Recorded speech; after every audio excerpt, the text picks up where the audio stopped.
Doctor Jitendra Singh जिंदाबाद, doctor Jitendra Singh जिंदाबाद, जम्मू कश्मीर की आन बान शान डॉक्टर जितेंद्र सिंह जिंदाबाद, डॉक्टर जितेंद्र सिंह जिंदाबाद।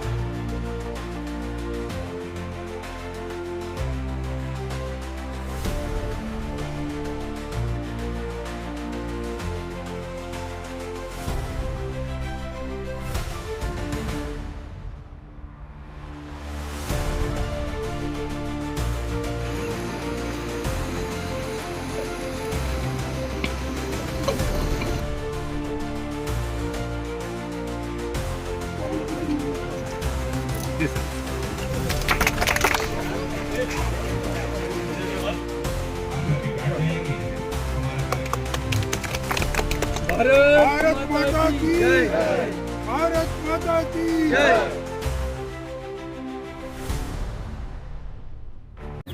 नहीं, शहीद वकील सिंह जी सन 1984 में शहीद हुए थे। हीरानगर के सपूत थे, यहाँ के लाल थे।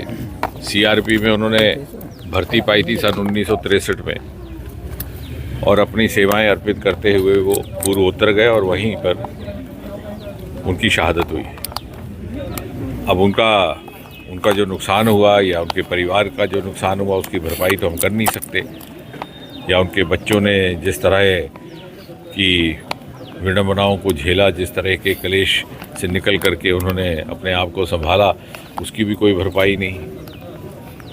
छोटी उम्र में उनके चले जाने से बच्चों को जिस तरह से अपने माता पिता की परवरिश से वंचित रहना पड़ा, उसकी भी कोई भरपाई नहीं। और ऐसे में जब और कुछ नहीं हम कर सकते तो और क्या कर सकते हैं? कम से कम इतना तो कर सकते थे कि हम उनकी शहादत को सम्मान देते हुए कम से कम कोई ऐसे चिन्ह यहाँ पर स्थापित करें जिससे आने वाली पीढ़ियों को भी प्रेरणा मिले और उनके भी संस्कार सुधरें। लेकिन उससे भी बड़ा प्रश्न ये है कि आज ये उनके नाम पर ये इस प्रकार की कार्यक्रम जो किया गया और उनको स्मृति में इस तरह से नामकरण हुआ, ये करने में लगभग 41 बरस गुजर गए।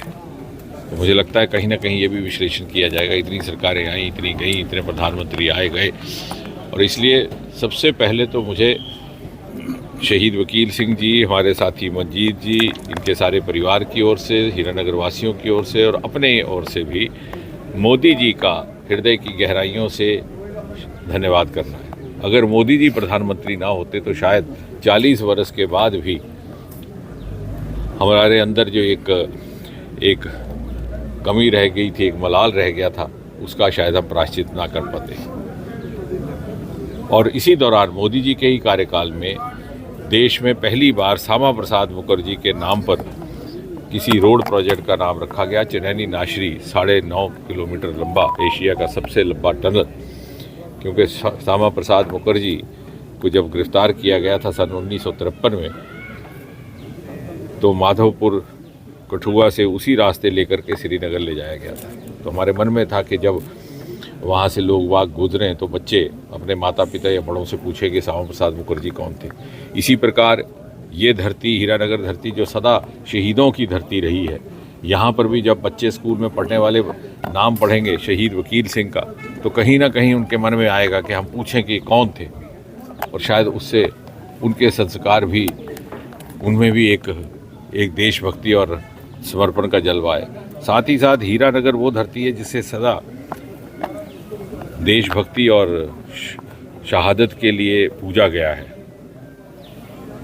और पंडित प्रेमनाथ डोगरा के समय से लेकर के प्रजा परिषद के समय तक, आज तक यहाँ के लोगों ने बड़ा संघर्ष भी झेला, लेकिन राष्ट्रवाद का झंडा भी उठाए रखने में कभी पीछे ना रहे।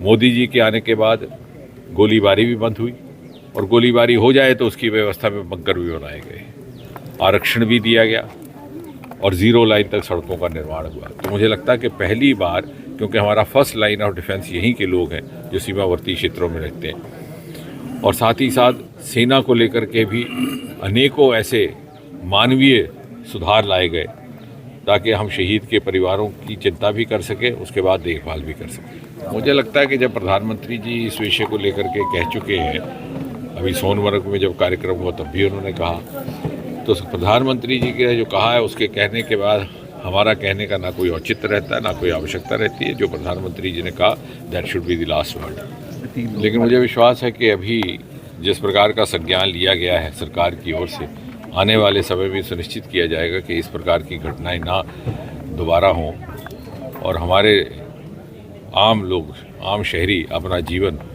आत्मविश्वास के साथ गुजार सके। स्मारक के लिए भी आपने कहा कि शहीदों को सम्मान देने के लिए। हाँ, क्योंकि जैसा मैंने कहा कि ये प्रयास रहेगा कि ये परंपरा आगे भी चलती रहे। जहाँ में सरकार की तरफ से सहयोग रहेगा, हम सरकार के सहयोग का भी उपयोग करेंगे। जहाँ उस प्रकार की व्यवस्था या विकल्प ना हुए तो जनप्रतिनिधि होने के नाते हम स्वयं भी स्मृति स्मारक बनाने का एक लाभ ये रहता है कि आने वाली नस्लों को उससे एक प्रेरणा स्रोत रहता है। मोदी जी के कार्यकाल में ही ये क्रम शुरू हुआ है और सन 1963 में उन्होंने फौज उस समय जारी की थी जब पूरी तरह हमारे बहुत सारे युवा समर्पण भाव से गए थे। ऐसा नहीं था कि नौकरियों का अभाव था, लेकिन 1962 की जंग के बाद देश भर में इस प्रकार देशभक्ति का वलवला था कि और देश उस समय माली तौर पर भी बहुत अनुकूल हालात से गुजर नहीं रहा था। हमारे ख़जाने में भी अभाव था, तो बहनों ने अपनी शादी ब्याह के जेवर सरकार को सहयोग के लिए अर्पित किए थे।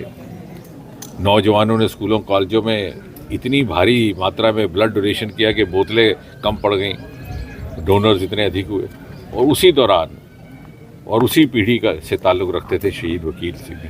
और ये प्रेरणा का विषय है कि ये नहीं है कि कोई 4 पैसे कमाने के लिए उन्होंने सेना में भर्ती की थी, बल्कि एक सेवा भाव से मातृभूमि की सेवा करने के लिए। भारत पर कोई प्रभाव नहीं पड़ेगा। बाकी जो वहाँ हो रहा है वो संबंधित संस्थाएं और हमारा विदेश मंत्रालय उसका संज्ञान ले रहा है।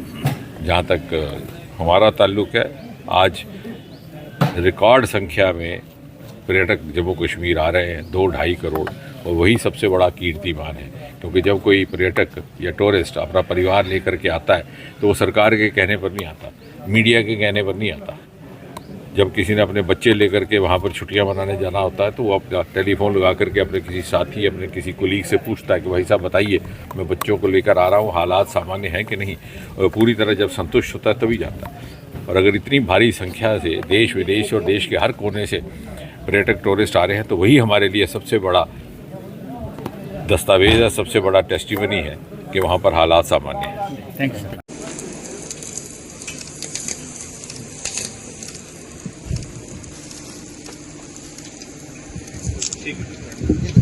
एक बार देखो उधर। मंजू जी, हमारे अगले मेहमान